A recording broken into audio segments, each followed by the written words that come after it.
my beautiful friends, and welcome back to Too Smart for This. It's your host, Alexis Barber, and I'm so excited for today's episode because I've just missed sitting down and talking to you guys. So, welcome back. I know we took a break last week and didn't have an episode, so thanks to all of you who reached out about that.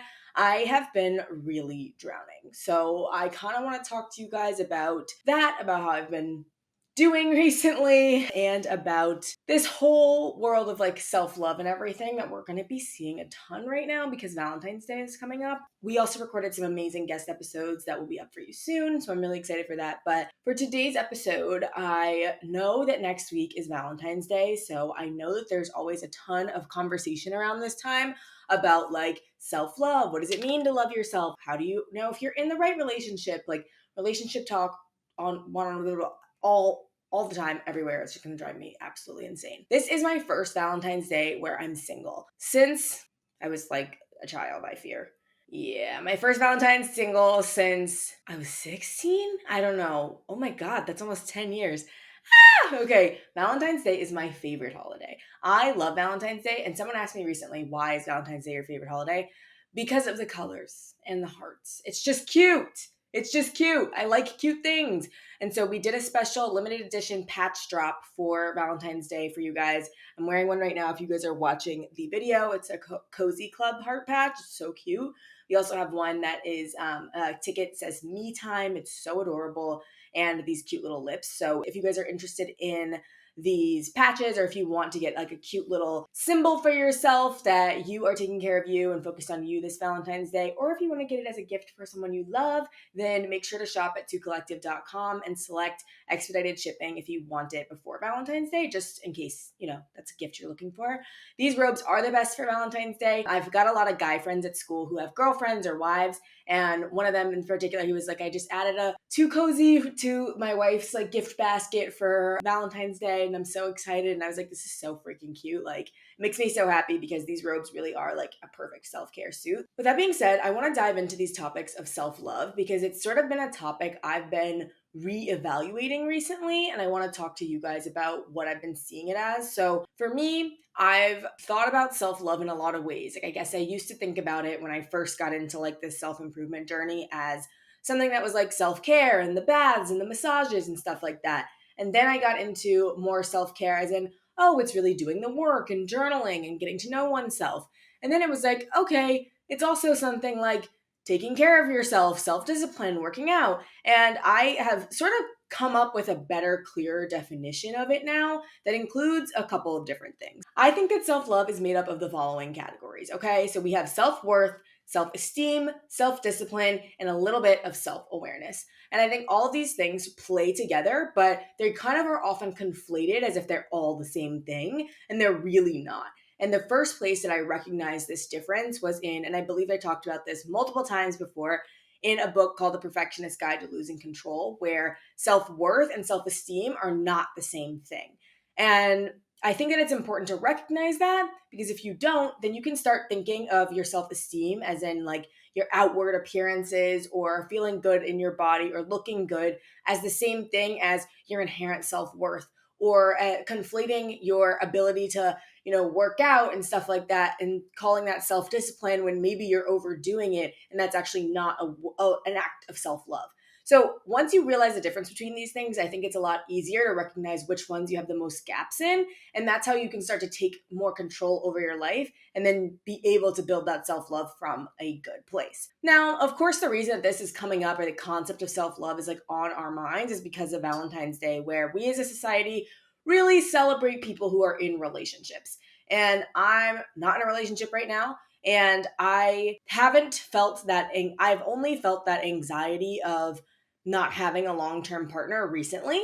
And especially like at my age of 25, I know to a lot of people, I'm really young and I have so much time to like find a partner and stuff like that and all of that. But for my family particularly, I'm behind. Everyone in my family who's over the age of like 20, like either has a long-term boyfriend, is married, or has a child already. And so when I went home for Christmas, I was like the only person that was single. And it was really hard for me because I felt behind. Like I felt like the timeline I was on when I was in my previous relationship, like I was hoping to be engaged by like the time I graduated from Wharton and then married and then having babies. And so now to be at a place where I'm at square zero and not having that, I just want to say that I empathize with the girlies out there who are dealing with like the pressures of not feeling like you are worthy without being in a relationship.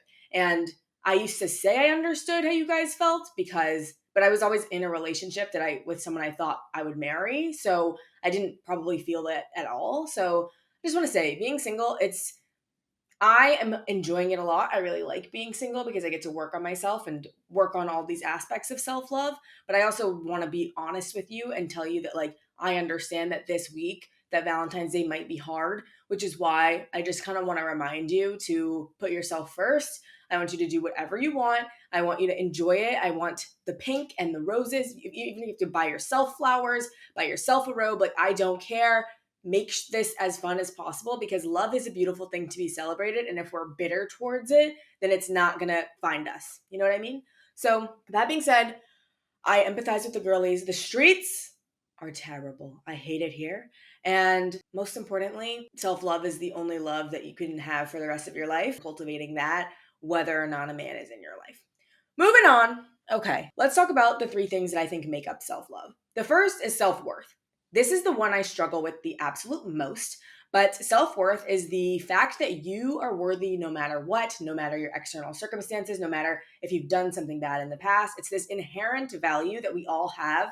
If you're religious, if you are come from a Christian family, it's this idea that like God put us all here for a reason and that we all have this inherent value and we all belong here. And so I think this is something that's hard for me because a lot of times I conflate self worth, as in like the inherent value I have no matter what I do as a human being, to whether or not I am being disciplined or whether or not I am achieving things. And I think for a long time growing up, I felt as though if I wasn't achieving things, and I wasn't worthy. And I also didn't feel worthy just generally. And so only in the last couple of years of my life have I gotten to a place where I'm starting to understand that like I am worthy no matter what. And the universe, God, whatever, I'm protected no matter what. And I deserve everything I want no matter what. It's very hard for me to get there. So I say that this is a place that I struggle with a lot. But I want to share some ways that I've been getting to that place and how hopefully you can too. So, some ways that I've started to like build my inherent self worth is by looking at other people. And not in a comparison way, but in a way where you recognize that other people are inherently worthy no matter what too. So why wouldn't you give yourself that absolute love and care and compassion? I mean, you think about it, like if you see a child walking on the street, you're like, what a cute kid or something like that. And like you want that child, hopefully, I mean, I believe this, like you would want the children around you or the people around you to feel as much love and happiness in their lives because they deserve it, because they're all amazing and they're all pure and have this inherent love and charisma and happiness about them. I mean, just look at your friends. You believe your friends to be worthy of everything they want and more. Your family, the people you love. And if you see that in other people, you need to start mirroring it back to yourself. But something I also do when I'm feeling down. So, for example, this past few weeks, I've been really off my game. I haven't been consistent with all the things that I said were my goals because this semester has been way more challenging. There's been other interpersonal things that have gotten in the way of me showing up for myself. And so once that happens, oftentimes I go to this place where I feel really disappointed in myself and really frustrated with myself. And I have to remind myself through journaling or through talking it out that I can handle anything, that it's okay if I don't show up for myself often, and that doesn't mean that I'm a bad person.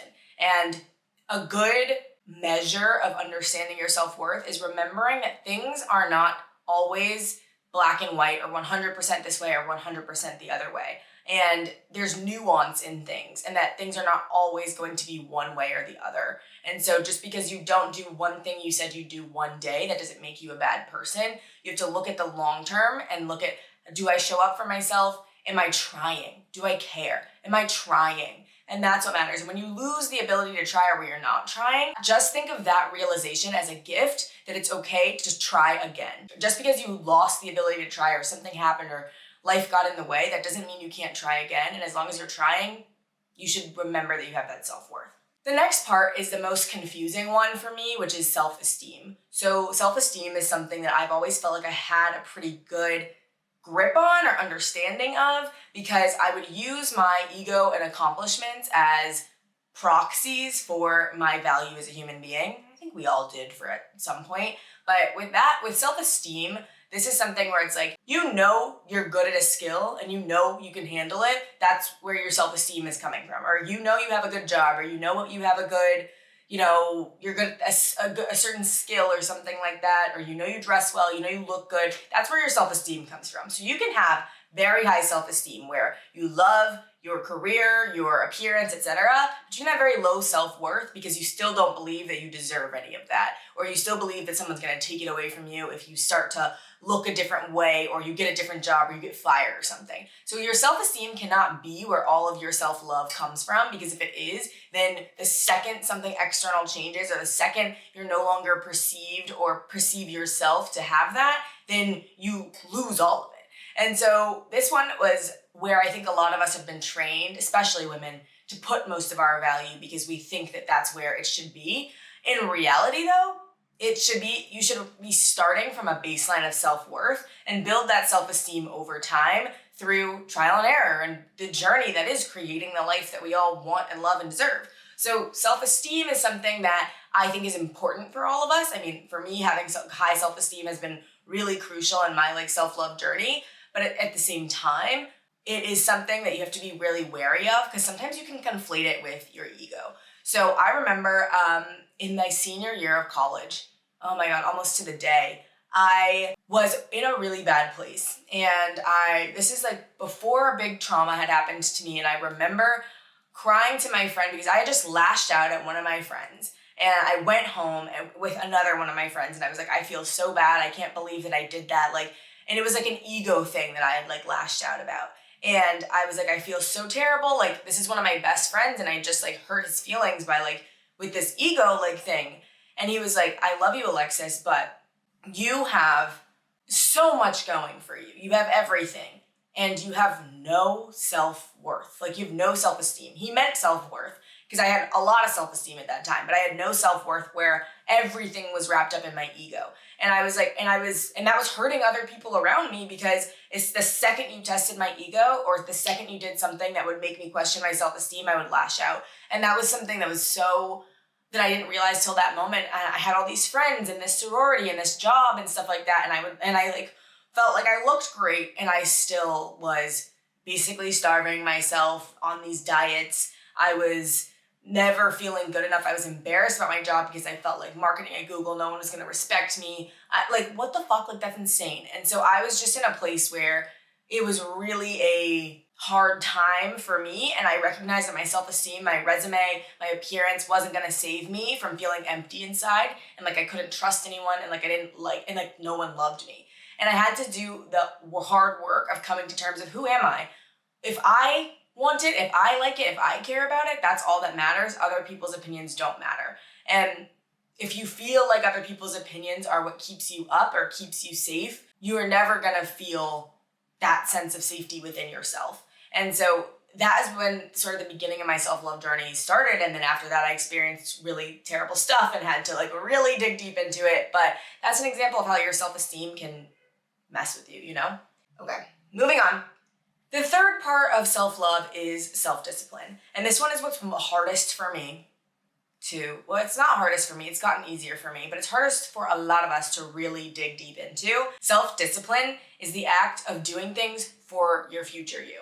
It's the act of doing things for the person that you love and that you are. And so I found this quote that I wanted to read to you guys on TikTok that really helped me. This quote is, I treat myself like I would my daughter.